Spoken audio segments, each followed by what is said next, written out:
Hello and welcome to 24/7 Football for today's video. Now, we're going to be talking about who has actually had the best achievement in English football this season.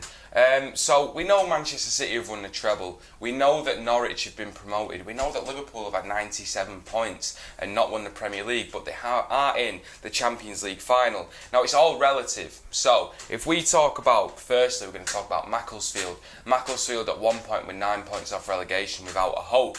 Is their achievement as big as Manchester City winning a domestic treble? When you think about it, it isn't, but then when you go into it and you think about budgets and things like that, it could be. So we're going to be discussing that today. So I've got Tom with me again. He's loving 24/7 Football at the moment. It's great. I mean, you should subscribe. Thank you. You should subscribe.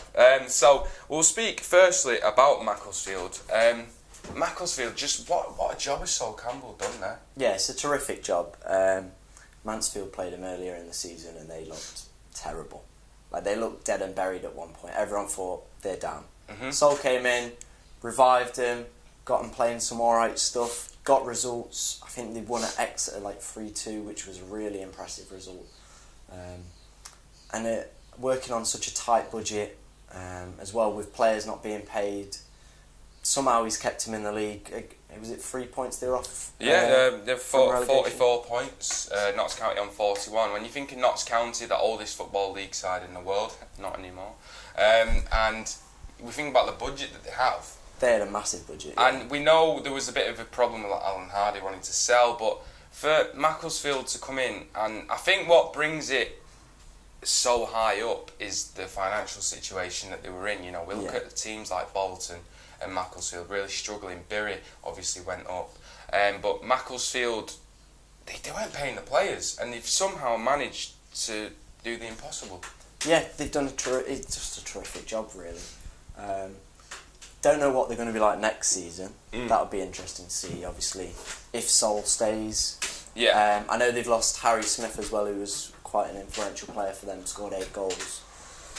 So it'll be interesting to see how the money works. I feel maybe they'll probably go down next season. You think? Yeah, I think they've proved themselves. I think Sol's proved himself. If he does it again, surely he's got to be on for a better job. Definitely. Like, no disrespect to Macclesfield at all, no. But maybe if he keeps him up again, has he outgrown the club?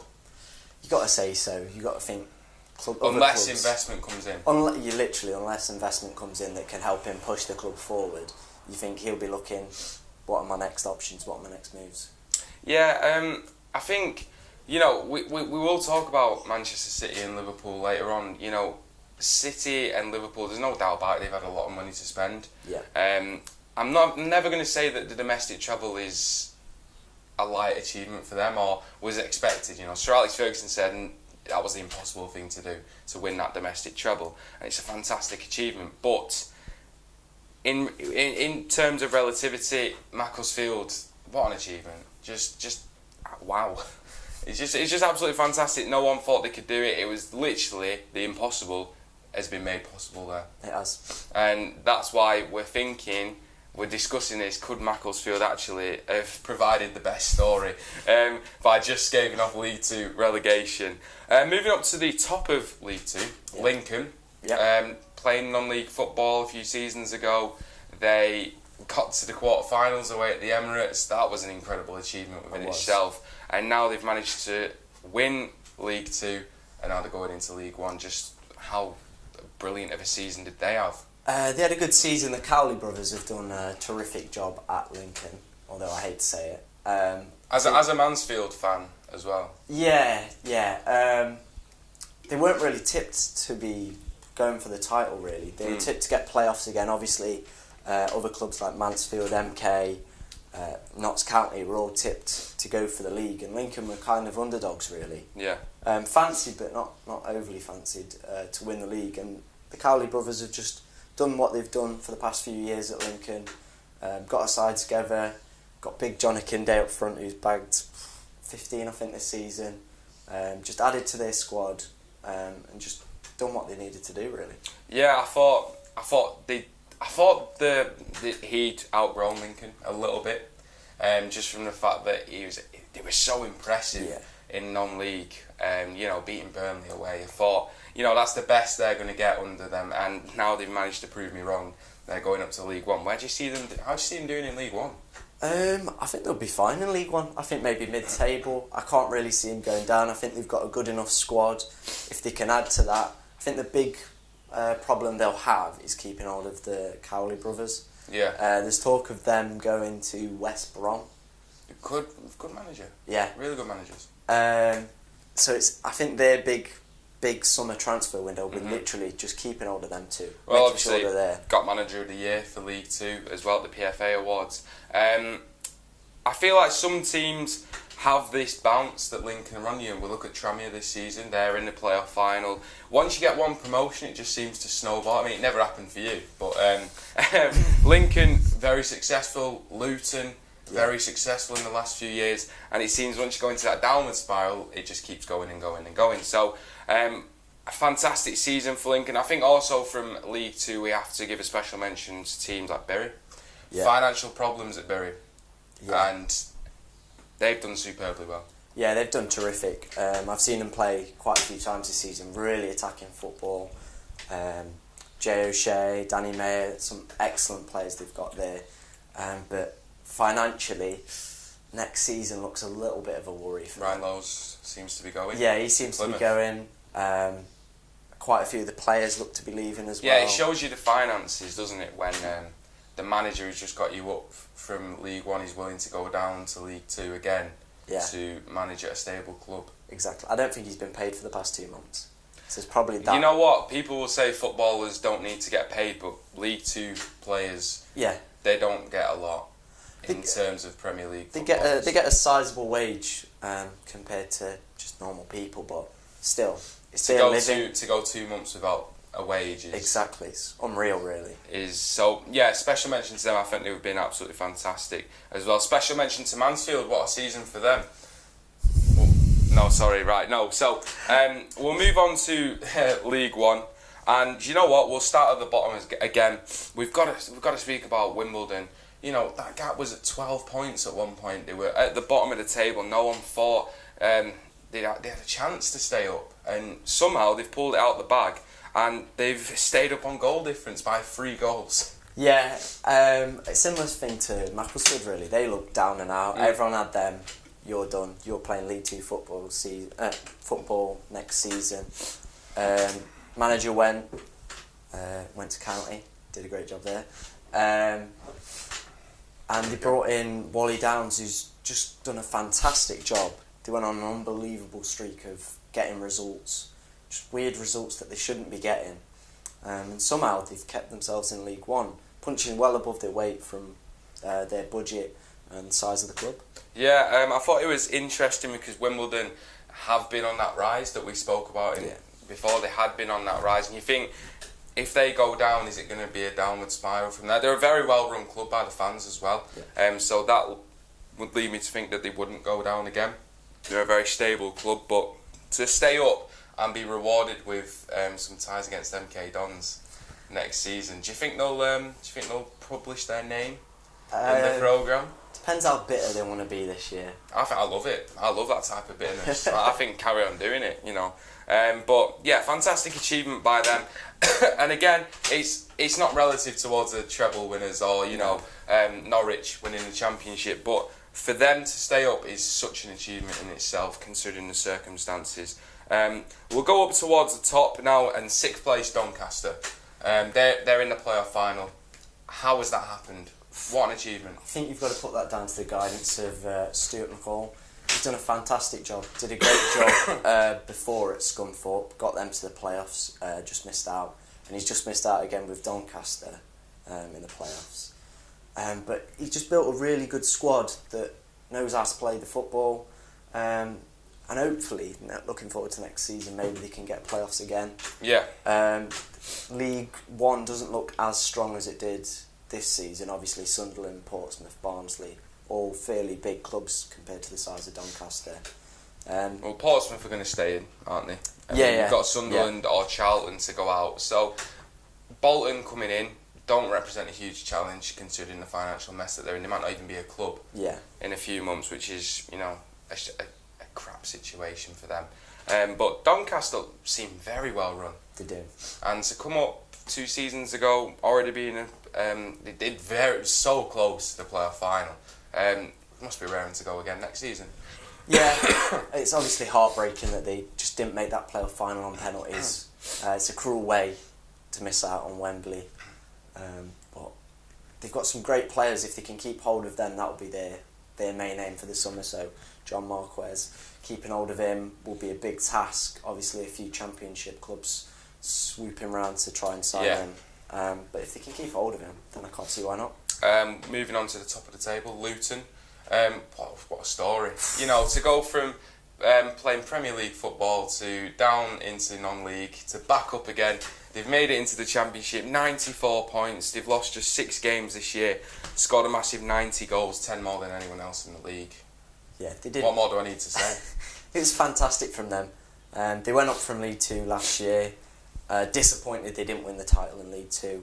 But they played some really good stuff, just fell away right at the end to Accrington. But they've just kept it going, kept the momentum going, and somehow won the league. I don't think anyone would have ever predicted them to win League 1 on that points total either. You know what, when you've got teams like, as we've mentioned as well, with huge budgets like Barnsley, Charlton, Portsmouth, Sunderland, and Luton have finished top of the league. Exactly. Absolutely crazy. incredible. Like Barnsley pushed them all the way. Yeah.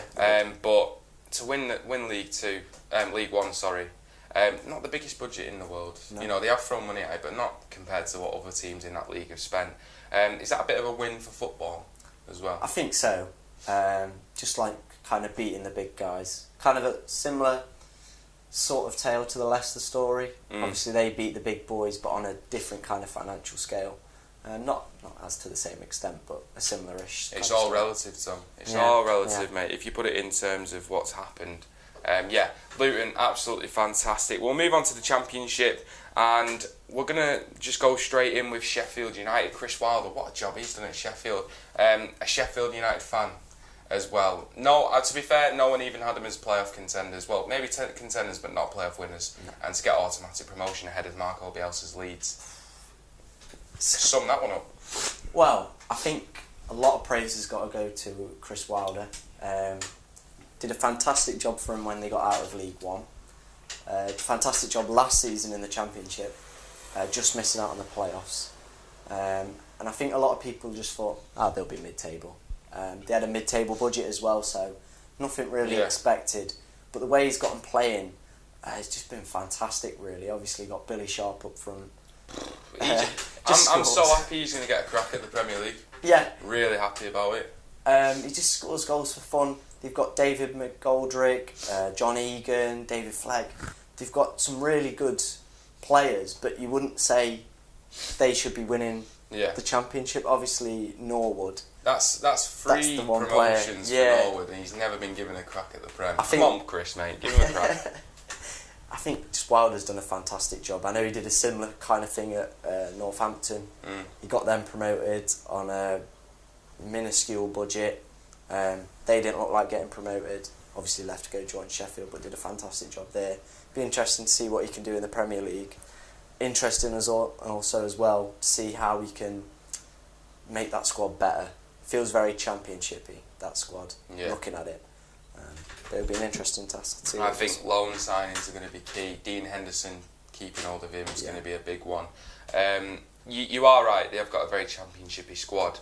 But to be fair, you see teams coming up. Fulham spent a lot to try and make it. A Premier League squad didn't do well. The best teams out of the promoted teams last season were Cardiff. Yeah. And they were the most Championship squad around. Cardiff? Yeah. Wolves. Out of the promoted teams, Wolves. But in terms of teams that were down there, it was Championship. Yeah. It was Cardiff who probably looked the most like staying up, even against like Brighton, even though Brighton stayed up. Cardiff were playing absolute shit-house football. And Neil Warnock at the helm nearly managed to keep them up. So it's that sort of football. So can you see them being a massive investment in that squad? Not really with their ownership issues, unless the Bin Laden family wants to put a bit more money in. You know what? Yeah, I love football. Like only in football could that story come out. Osama Bin Laden his family have put money into Sheffield United. Like, Bin Laden's a blade. Do you know what I mean? Yeah. Like, do you know, going in and say, "Yeah, we're gonna kill all the infidels"? No. We're just gonna bomb Hillsborough. That's it. Yeah. Like, that is incredible. I never thought I'd ever see the day Bin Laden is in football. He loves Billy Sharp. Bin Laden on a poster of Billy Sharp on his wall. Brilliant. Absolutely incredible. So on a lighter note, we'll move on to Norwich. You know, the players that they've signed at Norwich, especially after losing some big players like Maddison, things like that. So they weren't really expected to do special things. The start of the season was horrendous. I think they were 17th at one point. Yeah. How has he done it? I think Daniel Farke's just taken a lot of time to adapt to English football. I feel as well, selling James Maddison was one of the best things they did. He was a really influential player for them, a key player, but just didn't quite fit right into their system. I feel the money that they got from him was then reinvested into the squad. And they lost the Murphy brothers as well. So a lot of players left, but it allowed Daniel Farke that room just to build his team around how he wanted to play. So obviously as attacking wing backs like Aarons and Zimmerman who've done terrific. Aarons has been fantastic. He has, yeah. How great is it that he's English as well? A great fantastic. English player coming through. City maybe should look at him at right back. Absolutely. Yeah, it'd be a cheaper option as well, and he looks very capable. Especially his backup to learning off Kyle Walker at the start. Exactly. But this isn't the transfer video, Tom. Sorry. I feel as well Timo Pukki on a free. He's never scored more. I was thinking 12 goals in a season. He did awful at Celtic. Now look at him. Daniel Farke's just got him playing the right way. It'd be interesting to see how Weird he how that adapts. happens. Yeah, you just get players like that who go for a purple patch and just all of a sudden can score, find the back of the net. Interesting to see if he can have another season like that, or he's just a one-season wonder. That'll be the It's interesting. like Hal Robson Cannon. Like, he's done nothing until he put on that Wales shirt at the Euros, and then suddenly it was Cruyff turning and sending them to the semi-finals. But I mean, the job that he's done there at Carrow Road, it just can't be underestimated, can it? No, it's a terrific achievement. Not even spent that much money. All of his players really have been relatively cheap and on a free. Yeah. Krul, everyone thought Krul was finished in net, and look at him, it's just a fantastic job as well. And considering his job was on the line early September, Yeah. that's crazy, mad. isn't it? Absolutely mad. And I think when we talk about who's had the best achievement in English football this year, in the leagues, Norwich have got to be up there. Definitely. I think absolutely fantastic. The penultimate one, we'll talk about Liverpool first. 97 points, record points total. That trophy for second place is coming home. But to be fair, what a turnaround by Jurgen Klopp. They got a Champions League final. They've bridged the gap to Man City to 1 point. Fair enough, they've spent a lot of money in the summer, but you have to. Yeah, you have to. I think Klopp's done a fantastic job at Liverpool, turning them round from where they were after Rodgers. He's done a great job just to get them back to challenging for titles. Obviously, you mentioned they spent a lot of money, but I feel you have to now to win the Premier League. I think they invested just in the right areas, got depth, new goalkeeper. We said it last week with Van Dijk. Van Dijk, terrific signing. Yeah, it's everything that they needed, they went out and got. They spent the money, they got it. Every other year, pretty much, I think bar like 2, they would have won the Premier League. Yeah. It's crazy. Unreal. Yeah, I mean, that just shows when you come up against a magnificent team like Man City. But the achievement that Liverpool have taken, and I'll say this, the achievement that Liverpool have got cannot be underestimated in terms of how good they've been. They've lost 1 game. Yeah, to lose the season only by losing 1 game is just something that just baffles the mind, really. I never thought I'd see it. No, I think they've got to be thinking, how did we not win that league?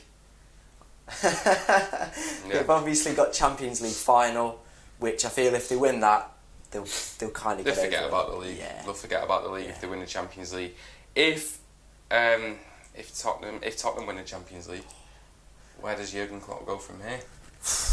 It's going to be difficult to pick himself up from that. It's going to be difficult for him to pick himself up, and the squad, obviously, the league and the Champions League. It's going to be a real down dressing room. So It'll be a tough task if they do that, but if they win it, I feel they'll be strong contenders again for the league next year. The argument's always going to be there when we talk about Man City or Liverpool. Man City in particular, the money.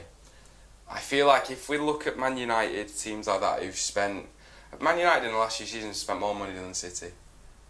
And look where it's got them. I think you need to invest it right. You need to...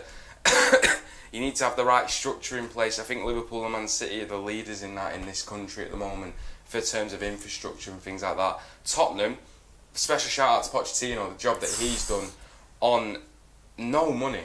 Yeah. Outstanding. And an injury record as well. So we'll talk about Tottenham a little bit. Do they have a little say if they win the Champions League on having the greatest achievement this season in English football? I think to get top 4, first of all, is a big achievement for them. Obviously, like you said, spending no money, bringing through youth players. Sissoko's the next Messi. Exactly. Developing players. There's like that thing that Gini Wijnaldum and Sissoko got relegated 5 years ago with Newcastle. Literally, it's mad, isn't it? Now they're going to be playing in a Champions League final against each other. Wijnaldum's such a good player as well. Yeah, I think that gives credit to both Klopp and Pochettino, showing how they've developed these players. Yeah. Not going out and spending big, but developing players. And Fabian Delph's a treble winner. Crazy times. He was with Aston Villa, like, what's going on? But yeah, to get to a Champions League final as well for Spurs, massive achievement. Yeah, it was a ridiculously good achievement from Spurs. I think we look at other teams in the league as well. You know, Wolves, what a great season they've had. So it's hard. We'll go back to Liverpool. Yeah, unreal achievement from Klopp. I think both of those teams really hinders on whether they win the Champions League or not. Yeah. Pochettino, I think he has to go, if I'm being honest. If he really wants to, he's such a good manager. If he really wants to fulfil his potential, if he went to a PSG or a United, you could see him. If the infrastructure was in place at United, if he went to a top team, if he was at Man City, he'd be winning everything. Yeah. It's just a shame that we've got Pep. Maybe Juve is a good option. Juve's a great option. A lot of rumours about Pep going to Juve as well. So we'll move on to the final team, Man City. The first English team to win a domestic treble in men's football. What an achievement. Great achievement. Won the Community Shield as well. 98 points this season.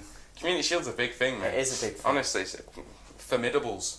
That's what they're saying. Just the real question is, how many Champions Leagues have they won? We've absolutely won no Champions Leagues. In 1971, we won the European Cup Winners' Cup, which is one more European Cup than Mansfield have ever got. Brilliant. But yeah, they haven't won a Champions League. I think that will always be the question mark over Guardiola's time at Man City. But personally, from a Man City fan's point of view, for myself, I'm not too bothered.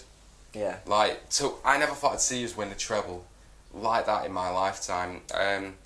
You know, what a great achievement. The style of football he's playing, yes, he has spent money, but the style of football he's playing, unreal. Yeah, in my opinion, they're the best team in the Premier League ever. Just the way that they've retained the title, the domestic treble, like you said, but it's the way they're playing football. 14 games on the bounce. Exactly. People say, like, oh, the Invincibles were a good team. At the end, they were just drawing games, not really looking for the win. City is still going out, playing attacking football, looking to beat teams, rather than just consolidate, just go out and try and beat them. To go out in Wembley after you've won the Premier League and beat Watford 6-0. Exactly. Could have been 8. Yeah. Should have been 8. I think you can't underestimate the job that Pep's done. Yes, he has spent money. You know, we go back to United, have spent money, other teams have spent money. But from the team, I go back to the last FA Cup final, the team that lost to Wigan. If you go to the team now, what the transformation that he's made of players like Aguero, Sterling in particular. Yeah. He's done absolutely unreal at the club. He has. From the boy from Liverpool who was a bit hit or miss, couldn't shoot, that's what a lot of people said. But he's made him into arguably one of the 27 goals this year. Yeah, one of the best Premier League players. Maybe move to Real Madrid. Yeah, absolutely. Yeah. No, I think Hazard's going to Real Madrid, so we're safe for a bit anyway. But do you think he'd fit in at Real Madrid? I feel so, yeah. In a few years. I don't think City are a selling club. I can't actually imagine a team like City where they haven't sold their best players. If you think, if Aguero or David Silva wanted to leave in their prime, Aguero now, like how much do you think they could have got for those two players? Kevin De Bruyne now, Like, it's mad that the ethos at the club and that squad harmony that these players don't want to leave. So in terms of achievements, they've done absolutely fantastic. The only question might be the Champions League and the amount of money that they've spent. But how are you going to win the Premier League without spending money? Exactly. So 198 points over 2 seasons. I honestly am struggling for words to say that I'm living in this moment. So that's all the teams that we're going to go through. I need an answer. Which team has had the best achievement in English League football this year? I'm gonna give it City. Yeah? I think just the way they've played football, to do the domestic treble, the records they've broke, the squad, just everything about City. I feel Champions League's just a little bit unlucky. It's a knockout competition. Anyone can really win it. It's just one-off games. But the way you've played, just fantastic for me. Yeah, I'm going to have to go City just because I think the way they've absolutely dominated the football. But we'll go to. For me it was between City, Norwich, and Macclesfield because I just didn't see Macclesfield getting out of that scrap in League Two. But yeah, I'm going to have to give it to Man City. So that just wraps up this video. Hopefully you got the concept of it, and let us know who you think had the best achievement in English League football this season in the comments below. Subscribe to the channel, really helps us out a lot. Like the video. Check out our website, 247football.com, and if you like these type of videos, let us know and we'll try and do more of them. But Tom, thank you very much for coming on. No worries. And thank you very much everyone. Have a good week and we'll see you again next time.